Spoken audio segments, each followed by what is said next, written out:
Hello friends, welcome to Magathi Home. Channel subscribe பண்ணாதவங்க subscribe பண்ணுங்க. என்னோட future videos மிஸ் பண்ணாம நீங்க பார்க்கணும்னா பக்கத்துல இருக்க bell icon press பண்ணுங்க.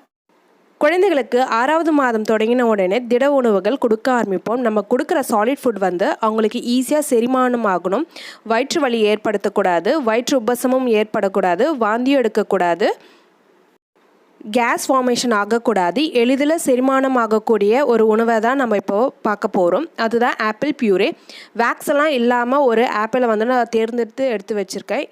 இந்த ஆப்பிளோட மேல் தோலை வந்து நீக்கிடணும். இந்த ஆப்பிளோட தோல் சீவி முடித்த உடனே ஆப்பிளுக்கு நடுவில் இருக்க அந்த கொட்டை பகுதியை குழந்தைகளுக்கு கொடுக்கக்கூடாது. அதனால் அதை வெட்டி தனியாக எடுத்து வச்சிடலாம். இது மாதிரி கட் பண்ண ஆப்பிளை குட்டி குட்டி பீசஸாக நான் கட் பண்ணி எடுத்து வச்சுருக்கேன். இப்போது குக்கரில் போட்டு வேக வைக்கணும் இந்த ஆப்பிள் பீசஸை. இது கூட ஒரு அரை கிளாஸ் அளவு தண்ணி சேர்த்துட்டு ஒரு மிளகு, 4 ஜீரகம், குக்கரை மூடிட்டு 2 விசில் மீடியம் ஃப்ளேமில் வைக்கணும். அதுக்கு மேலே வைக்கணுன்ட்டு அவசியம் கிடையாது. இது மாதிரி ப்ரெஷர் வரப்போ விசிலை மாட்டிட்டு 2 விசில் தான் விடணும்.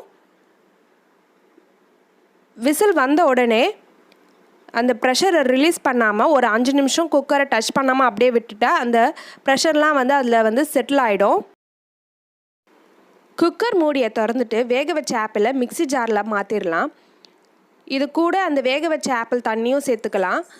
ஆனால் மிளகும் சீரகமும் போட்டு அரைக்கக்கூடாது. அதை வந்து தூக்கி தனியாக போட்டுருங்க, நம்மளுக்கு அது தேவைப்படாது.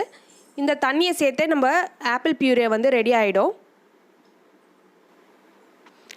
இப்போ குழந்தைகளுக்கு கொடுக்க ஆரம்பிக்கலாம். குழந்தைகள் வந்து ஆப்பிள் பியூரே ரொம்ப விரும்பி சாப்பிடுவாங்க. ஏன்னா ஆப்பிளில் கொஞ்சம் ஸ்வீட் தன்மை இருக்கனால திகட்டாமல் அவங்களுக்கு வந்து சாப்பிடுவாங்க. ஈஸியாகவும் செரிமானம் ஆகும், கேஸும் ஃபார்ம் ஆகாது.